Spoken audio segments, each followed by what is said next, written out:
Hi guys! Welcome na naman sa another episode of Ang Dami Ko Kasi Yung Gusto. So today, ito ang ayusin natin ang ating Vespa S125.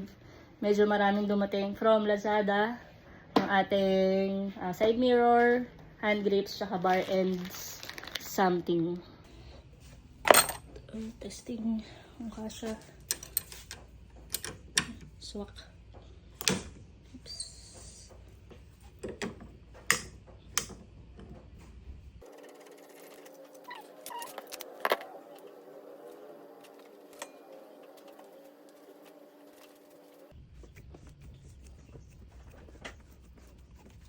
Okay, one down.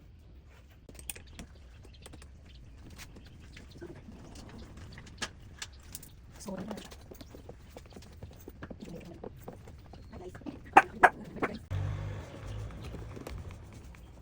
okay, two down. Ayun, so first time ko maglalagay ng hand grip sa motor. Yung dati nilalagyan ko kasi puro bike lang. So, ito pala siya. Magkaiba yung size nung butas nung for throttle. Tsaka size ng sa kabila, sa left side. Tama nga naman. So, ang problema lang ngayon kasi meron tayong bar end. Hindi natin malalagay dito kasi hindi siya butas. Naisip ko kung ilalagay ko pa siya or hindi na. Pero parang maganda kasi pag meron eh. Try ko siguro butasan na lang itong grips natin. Testing!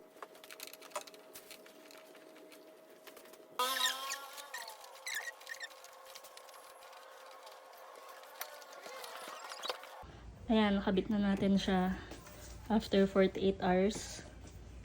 Binutasan ko yung gilid para dito sa ating bar ends. Testing muna bago natin ituloy sa kabila. Let's go!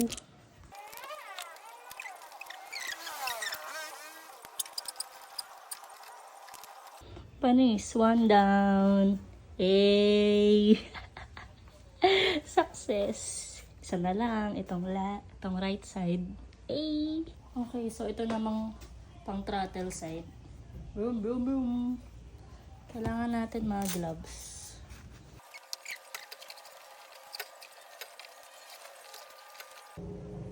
Konti na lang. Let's go!